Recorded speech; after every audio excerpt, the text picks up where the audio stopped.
Today, our three-part, three-voice sermon will explore the spirituality of the Sierra and the San Joaquin. Our speakers are church members Darcy Brown, Troy Polnitz, and Ed Johnston. On a similar Sunday to ours, but in 1863,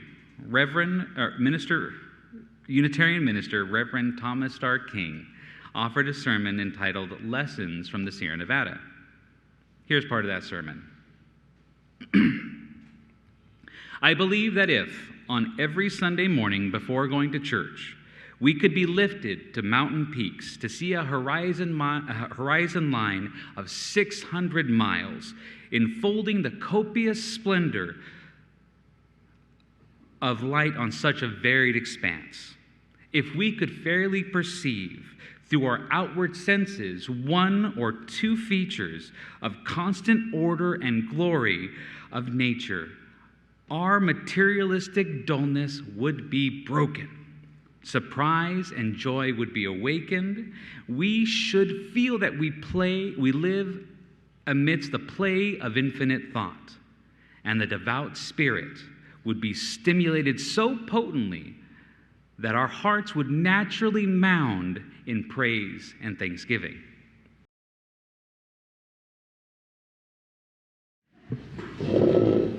Buenos dias. My name is Darcy Brown. My pronouns are she, her, and I serve gratefully on your Sunday services team.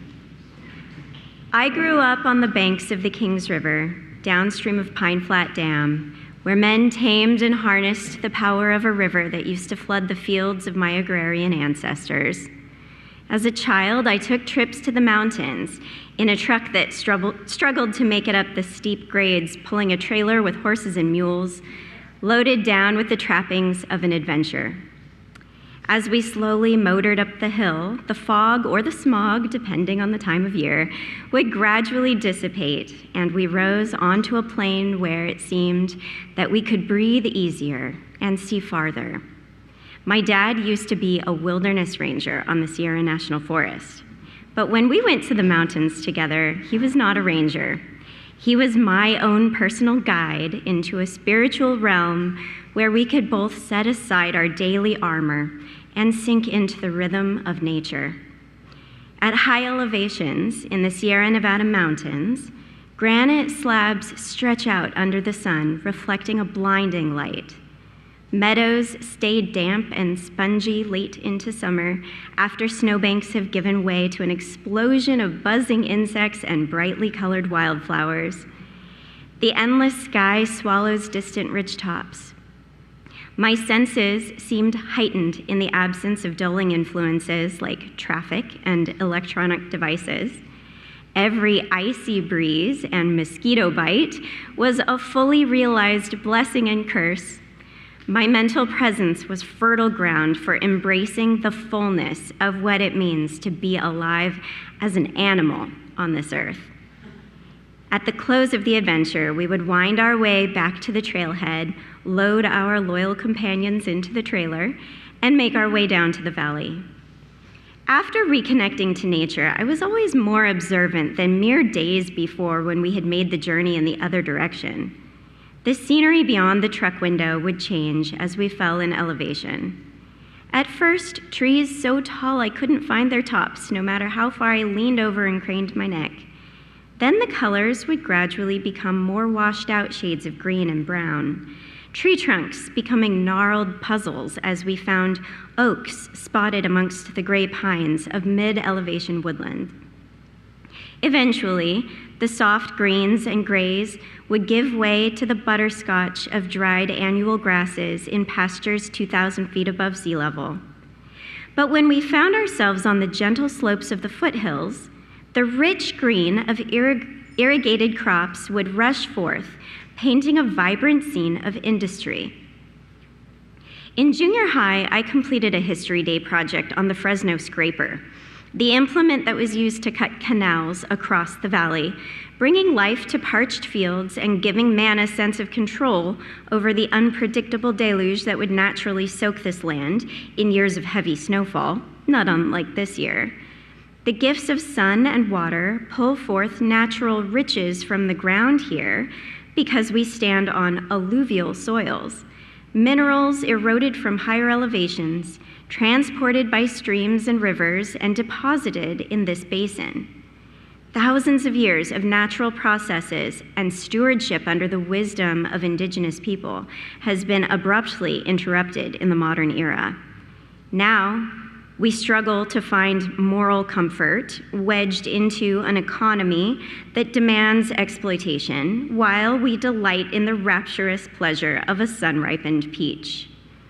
Our snow-kissed Sierra delivers into the San Joaquin Valley more than just the ingredients for corporate agricultural profit. I am delighted by the native plants and animals that make their home near mine in the riparian corridor of the Kings. But I also marvel at the beauty of yards that reflect a love and a longing for distant homelands. Tropical jungles reminiscent of Laos and Cambodia, separated from the jewels of the Sonoran Desert by only a well-worn wooden fence. In this valley, we all live our lives in the shadow of ancient monuments to the magic of upheaval. Every time I travel in my car or in my imagination, up and down the slopes that bound this region, I feel my place in the interdependent web of all existence. Faith means believing in something that you cannot prove is real or true, but the experiences of people of faith feel very real to them. I experience the divine through my connection to the Sierra and the San Joaquin Valley, and that is how I know there is a love holding me. Thank you.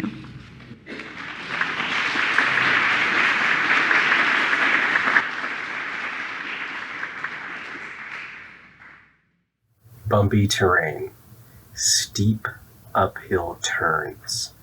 The pitch darkness engulfs my vehicle as I navigate slowly through the wild hills of the Sierras. Why do I make this drive? Oh, that's right. This is for love. I certainly did not appreciate or take the time to appreciate the journey the first time I took it. Listen, I grew up dealing with the landscape of Los Angeles, watching my dad dip and dash into the freeway on-ramps whilst frantically checking his blind spots. It was a pretty normal experience for me. But this was different. This mountain driving?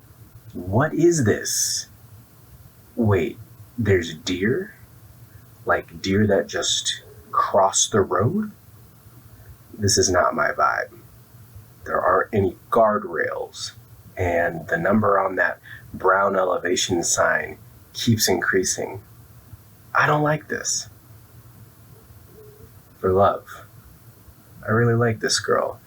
I need to make it. I need to make it.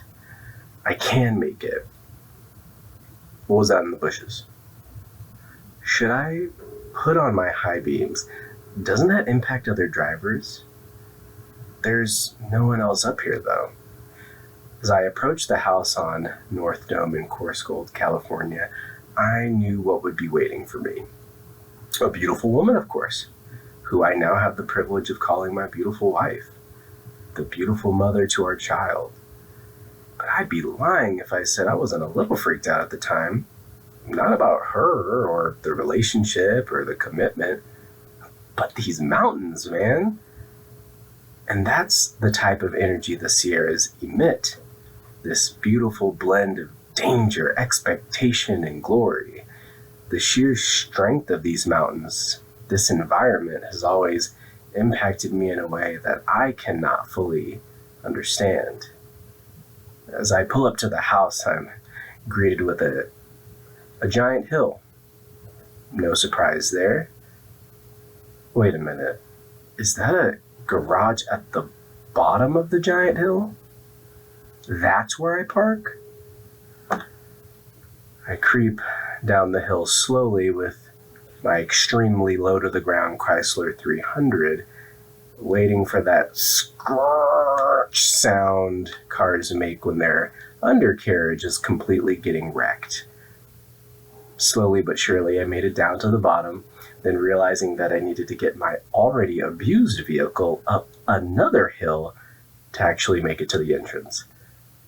I could hear my dad's voice yelling in my head, "You're abusing your car.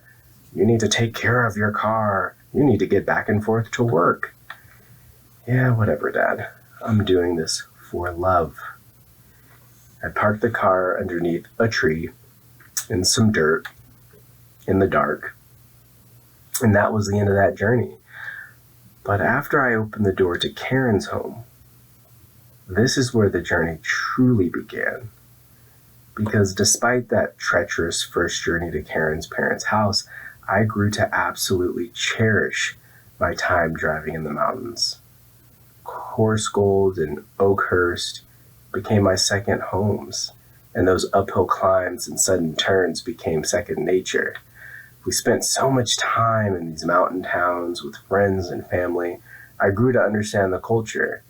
And while some of the political leanings of the folks that lived in these towns did not align with ours, we still became embedded in the community in a way that made me grateful for our connection. I remember spending time with my in-laws at their cabin in Mariposa. And there was this moment where I saw my father-in-law settle into his recliner that faced a window that served as the gateway to the beautiful mountainous landscape that the cabin sat upon. He threw a blanket over himself and fell asleep in the span of about 60 seconds. I was so impressed and told myself this was my goal in life. Get a cabin with big windows, get recliner, find comfy blanket, and fall asleep.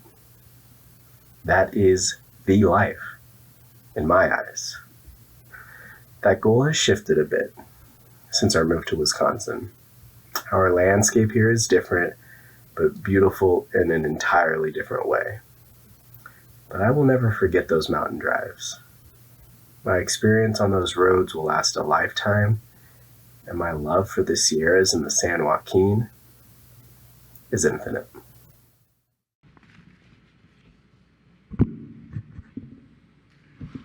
Hi, my name's Ed Johnson.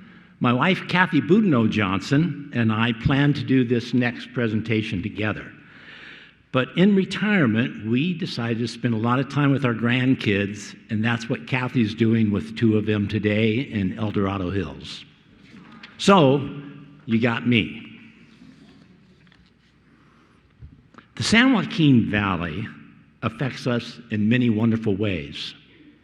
The taste of a fresh strawberry, an aromatic stroll through an orange grove, gliding in a kayak on a still, quiet lake or river, even walking in a thirsty almond grove, especially when those white petals are falling and it feels like snow.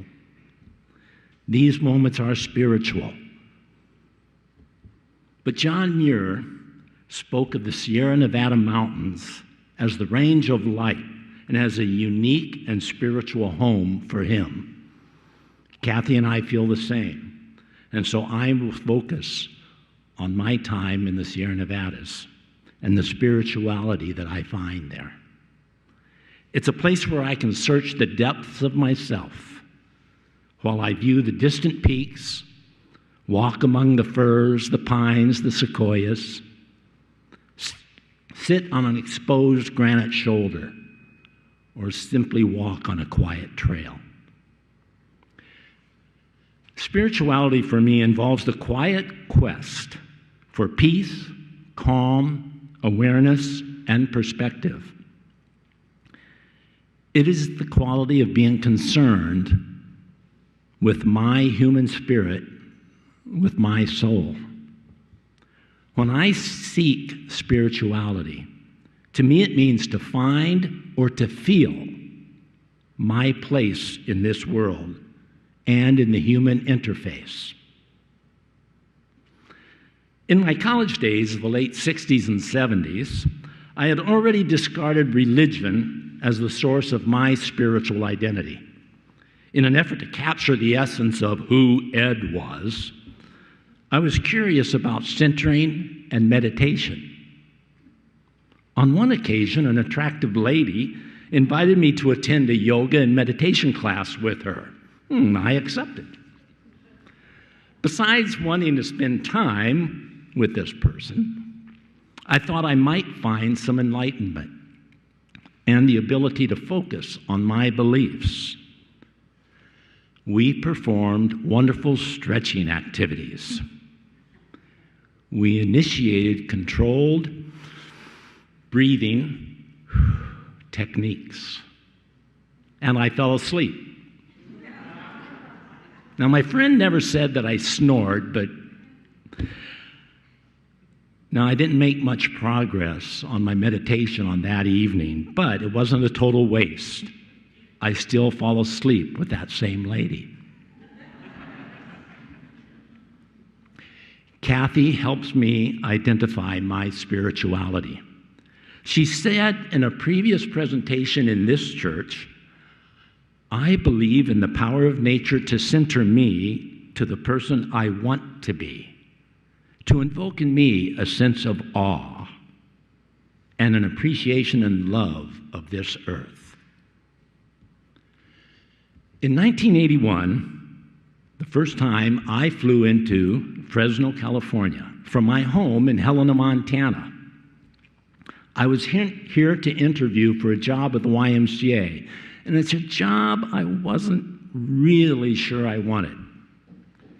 At the time, I did not have a high regard for California. There were too many people, too many freeways, and too much hustle.